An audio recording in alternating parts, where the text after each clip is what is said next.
Muito obrigado. Queria agradecer o convite. Queria também pedir desculpa pelas mudanças sucessivas no alinhamento. Era para ser o primeiro, depois o último. Afinal, nem uma coisa nem outra, mas aqui estamos. Eu trouxe 3 páginas, sim. Eu trouxe 3 páginas em Word. A primeira tem 3 gráficos e o que vou dizer hoje tem por base um trabalho que vai sair na série do Center for International Governance Innovation, que é um centro de investigação que, como o nome indica, se especializa nas questões de governação internacional, e também o centro da minha faculdade, que é o Centro de Globalização e Governação.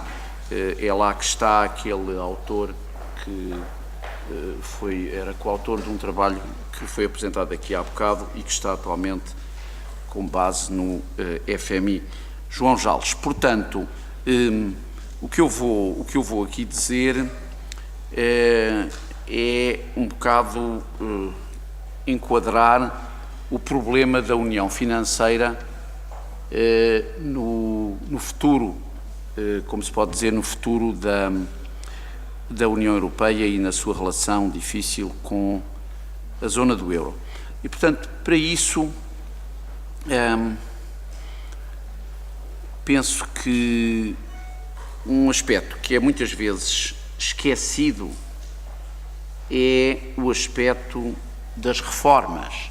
No fundo, eu pedi desculpa pela mudança no alinhamento.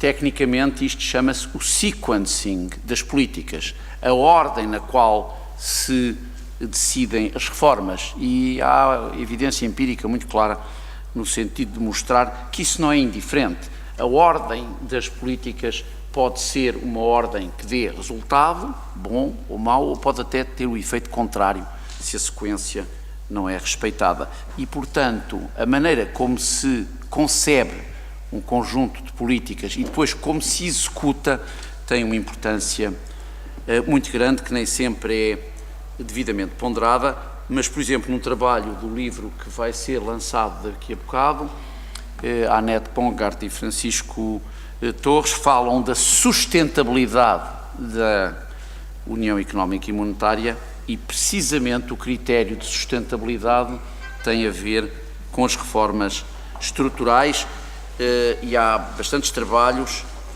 que também salientam muito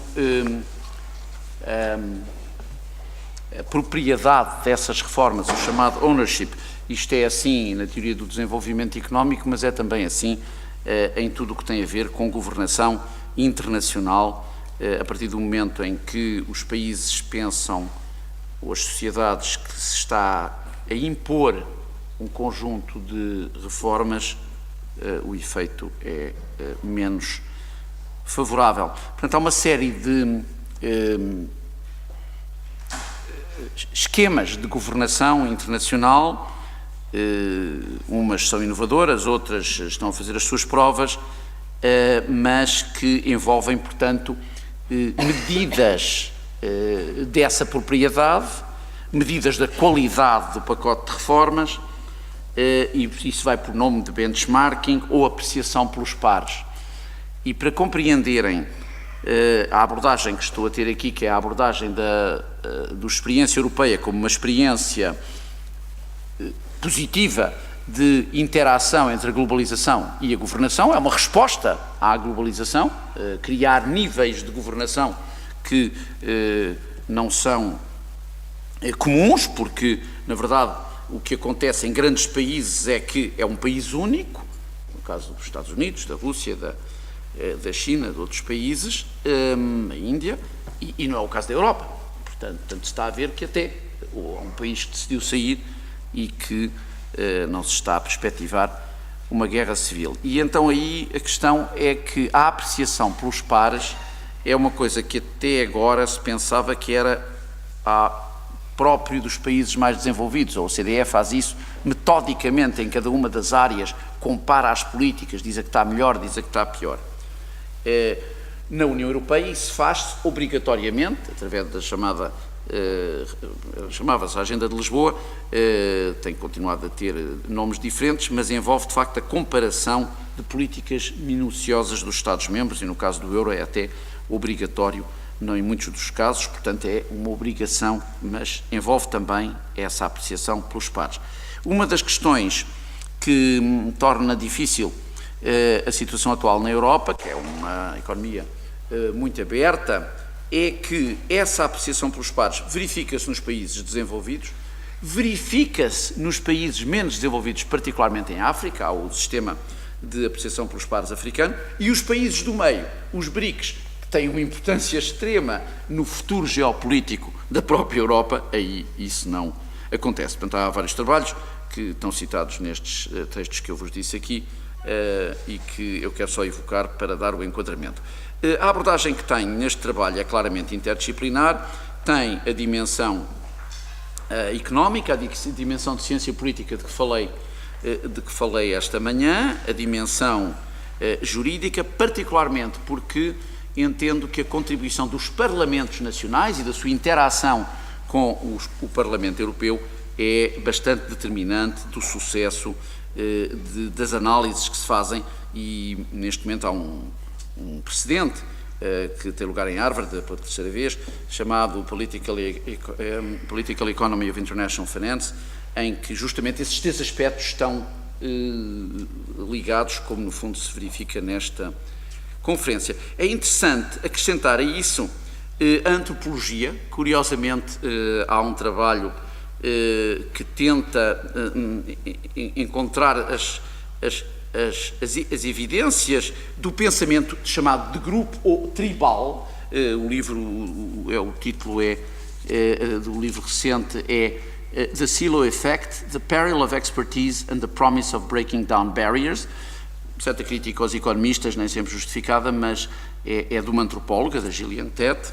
E depois também há desenvolvimentos muito interessantes que têm tido aplicação na economia, que têm a ver com a neurociência e a questão das percepções. Portanto, em muitos aspectos, nós pensamos que temos dados objetivos, medições objetivas, e não é o caso, depende muito da percepção. E por isso é que os Parlamentos, com a sua diversidade, têm de facto aqui um papel importante. E eu queria, então, salientar a origem destes triângulos que estão a ver, que é uma coisa que não foi ainda, penso eu, devidamente absorvido. O livro também é relativamente recente, que é um livro de um alemão, Brunner Meyer, professor em Princeton, de um historiador, Harold James, inglês, também professor em Princeton, e de um Jean-Pierre Landau, burocrata francês, que lá passou uma sabática. Então aí é chamar a atenção para a importância das ideias na crise do euro. Das ideias.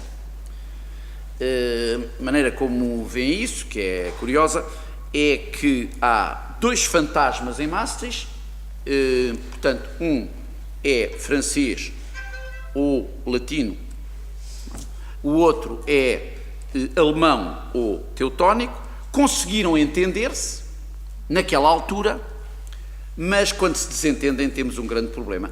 E qual é o problema principal nesta linguagem, nestas imagens dos três autores? Eles encontram o enteado de Maastricht, Maastricht's stepchild. Quem é? É o sistema financeiro. E espero que agora tenham percebido os rodeios suaves com que vos conduzi até agora. É o tema desta sessão. O tema desta sessão é o enteado, ou se quiserem uma palavra mais forte, o bastardo de Maastricht. Ninguém pensou nisso. Bom, eu assinei, eu sou economista, já devia ter pensado nessa questão, não pensei. Porquê? Porque implicitamente, cá vem a neurociência, implicitamente havia um mercado único. E até participei num relatório que foi feito naquela altura pela Direção-Geral onde trabalhava, da ECFIN atual, que era One Market, One Money. O título desse relatório é claríssimo. Temos um mercado, era o mercado 92, era o mercado único, temos uma moeda que na altura pensava-se poderia ser o ECU, mas depois isso quer dizer vaca em alemão, aquilo não passava, então passou-se o euro, parece até que foi o antigo primeiro-ministro português António Guterres que teve a ideia, o euro, e sobre este euro irei construir a minha igreja, numa Cimeira de Madrid de 95, mas a verdade é que o mercado financeiro não estava em lado nenhum e não estava no mercado único. Já é sabido que o mercado único naquela altura não incluía os serviços. Também é sabido até que ponto os serviços têm sido difíceis de incluir no mercado único. Mas os serviços financeiros nem hablar.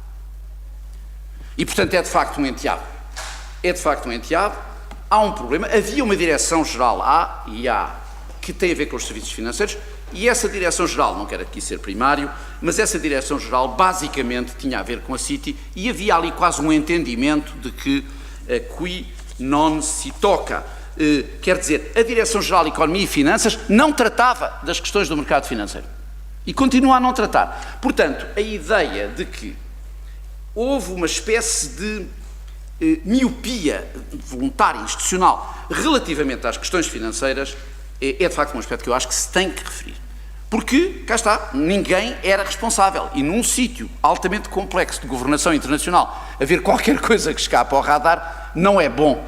Reparem que eu estou a falar no sistema financeiro, não estou a falar apenas nos bancos, mas em todos os outros intermediários financeiros. E por isso é que, gentilmente, por aí um bocadinho de antídoto nesta ideia que o nosso moderador evocou há bocado, de que havia americanização excessiva. Não sei se isso afeta esta métrica que eu estou aqui a usar, porque de facto neste livro, que foi feito enfim numa universidade americana, a visão anglo-americana acaba por ser uma mistura curiosa da visão francesa teutónica e da visão alemã, da visão francesa latina e da visão alemã teutónica. Vejam então agora como é que se pode traduzir essa dificuldade através deste triângulo. Enfim, estamos todos habituados a estes triângulos e verem ali, e isto foi uma apresentação que fez Marco Butti, que é justamente o diretor-geral dessa direção-geral que não trata dos assuntos financeiros, mas que se chama ECFIN, que fez logo a seguir à saída do livro e que eu estou a usar aqui com a devida vénia. Portanto, nós temos ali um triângulo em que temos... Sorry to interrupt you. Yes, please do, Andromache, you never interrupt. I mean, it's impossible You're very to... kind with me. I'm just trying to facilitate the translator. Oh, do you think I'm speaking too fast, perhaps? No, I think that you should be mindful to speak close to the microphone. So when you turn... Not turn around. Is this correct? Thank you. Para calor. No, thank you. Eu peço desculpa, eu queria ter a certeza que estavam a ver a mesma coisa, mas de facto era inútil. Ora bem, portanto, temos aqui este triângulo e nós estamos muito habituados a que a política macroeconómica seja vista com uma dimensão da política monetária e a outra da política orçamental, monetary and fiscal policy. Ora, a visão francesa diz-nos que, havendo tempos excepcionais, é natural que se utilize a política orçamental. É uma tradição que vem, digamos, da Grande Depressão e que não tem particular característica francesa, mas é uma maneira de mostrar que a política orçamental deve deixar alguma flexibilidade aos governos e depois, dentro dos governos, quem? Põe-se a questão à qual voltarei. E, portanto, essa visão salienta mais a questão da política monetária e da política orçamental e deixa as reformas estruturais um bocadinho ali num limbo. Já pelo contrário, a visão alemã, inteiramente adequada a tempos normais, é de que a política monetária é a rainha e as reformas estruturais devem permitir que essa política monetária tenha efeitos, portanto, fazendo reformas nos mercados dos produtos, dos fatores, trabalho e capital. Veem, portanto, que num tempo que seja claramente normal, a visão teutónica não tem grandes dificuldades. Num tempo que seja excepcional e muito curto, é evidente, como aconteceu no outono de 2008 e no princípio de 2009, no início do G20, portanto, deste fenómeno de mundialização da pressão dos pares, que falei há pouco, também ninguém se estranha isso. Mas, quando há debate, quanto à duração, aquela crise que se pensava que iria ser muito curta, dura há 10 anos, se calhar não é a mesma crise, são várias manifestações, mas a verdade é que passaram 10 anos desde os primeiros problemas na Northern Rock e nos bancos franceses e alemães durante o verão de 2007. Portanto, de facto, esta discussão tem impedido que se resolvam as crises da zona do euro. Não impediram em Maastricht, mas impediram aqui. Porquê? Porque agora apareceu o enteado. Aliás, foi o enteado que criou o problema. Não foram por ser bancos franceses ou alemães e por terem hipotecas especulativas norte-americanas, mas foi isso. Portanto, era realmente aquilo que se tinha criado, que era uma economia praticamente integrada no Atlântico Norte. Eu diria que a visão anglo-saxónica contempla a outra vertente, porque a política orçamental, contrariamente ao que por vezes se pensa e se ensina, é altamente estrutural, é altamente granular. No processo orçamental há várias fases. Há uma primeira fase que é até secreta, que é feita entre os vários ministérios e o Ministério das Finanças. Depois há a questão das despesas e a questão das receitas e qual é que determina o quê e como é que se determina interativamente. Depois há a aprovação no Governo e há a apresentação no Parlamento, e depois há a decisão no Parlamento e depois há a verificação no Tribunal de Contas. É um processo extremamente complicado. E não vai surpreender ninguém aqui, penso eu, haverá alguns deputados na sala, para além de mim próprio, que, de facto, em 2004 o Fundo Monetário Internacional fez uma tabela do processo orçamental e o mais fragmentado da OCDE era Portugal. Não se sabia o que eram as responsabilidades de uns e de outros, não estava, de facto, não era possível entregar um orçamento rigoroso sem reformas estruturais. Portanto, este primeiro triângulo mostra-nos este enquadramento. Nós poderíamos também aplicar aqui a regra de Tinbergen, já foi citada num outro trabalho durante o dia, dizer então, na política monetária nós temos um instrumento, sabemos o que é, quantidade de moeda no outro tempo, agora mais a taxa de juros a curto prazo, a política orçamental será o déficit, como digo, entre um déficit e os seus componentes, despesas, receitas, vai muita coisa. Agora, nas reformas estruturais, há uma grande dificuldade. Há uma grande dificuldade em dizer qual é o instrumento. São demais, não se percebe, e, enfim, o Mário Monti é um homem otimista, mas chorava quando falava das reformas estruturais e da maneira como ele tentava introduzir o mesmo tipo de verificação, de vigilância que existia na política macroeconómica relativamente às reformas na área da concorrência, portanto, aqui das reformas estruturais no mercado do produto, nem sequer são as mais difíceis, comparadas com a tal direção financeira de que vos falei e as do mercado de trabalho. Portanto, muito natural que haja estas desconfianças. Agora, eu faria mais rápido, faria portanto, agarraria no livro branco, já foi várias vezes aqui citado, em que, como sabem, há 5 cenários e, portanto, o segundo e o quinto são, na realidade, aqueles que foram até salientados por ocasião dos 60 anos do Tratado de Roma. Um é o regresso a Maastricht, cá está, e o outro é muito mais, juntos. E de facto, os elementos que dei e que sou capaz de não poder dar-lhes inteira atenção, referem isso. Mas eu penso que, ao comparar os dois triângulos, é muito claro a situação em que estamos se regressarmos a Maastricht, mas agora sabendo que o enteado existe, não é? É que temos uma união bancária incompleta e não temos a união do mercado de capitais. Portanto, essa não existe, como digo, se forem a ver na página seguinte, só para verem que existe, pode ser. Talvez até faça assim, faço agora um busqueio, não, a página seguinte. Eu tenho aqui mais 2 páginas.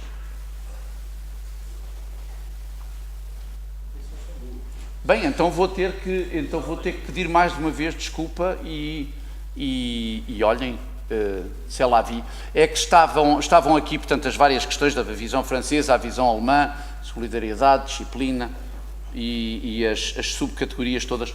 Paciência. Pronto, de qualquer maneira, eu pensei que tinha mandado, mas é que realmente eu, quando pedi uma cópia de manhã, estamos a entrar na Petite Histoire, só vi uma página, mas pronto. Não, falha minha.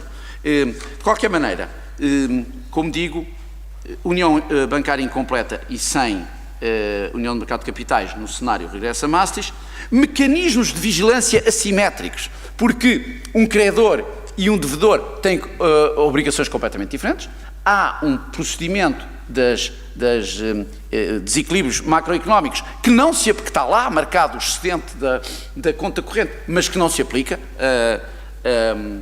A Alemanha não liga, enfim, agora que os Estados Unidos meteram a sua artilharia, talvez, mas quer dizer, os mecanismos de vigilância são assimétricos, isto é a situação atual, e não há uma função estabilizadora comum.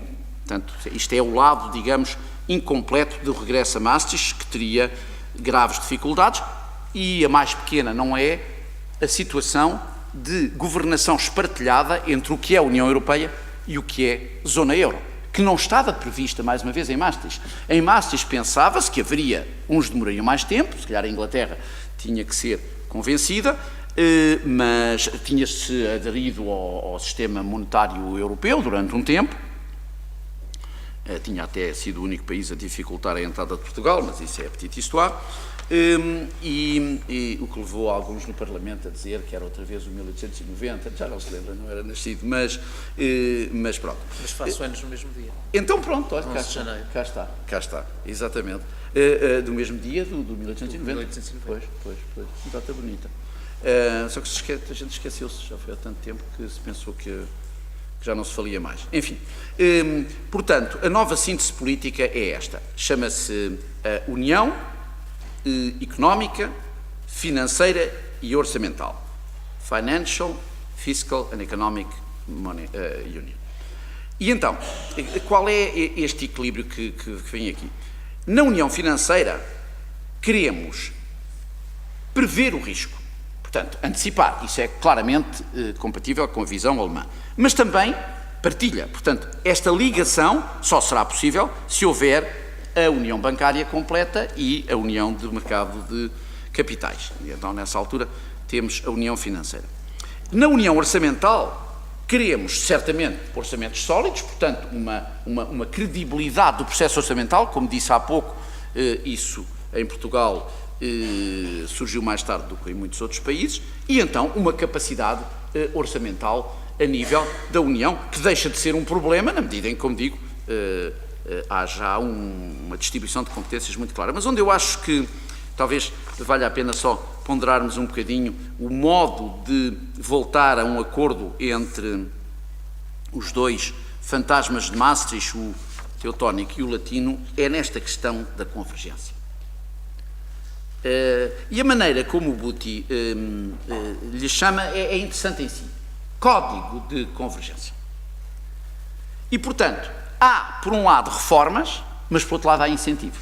Portanto, estão a ver até que ponto se dá uma importância capital ao ownership e à qualidade das políticas. Eu, numa semana, vou concluir, só numa apresentação destes temas na Universidade Católica, na semana passada, com o Francisco Torres, que não está aqui, mas está representado pela coautora e Best Friend Forever,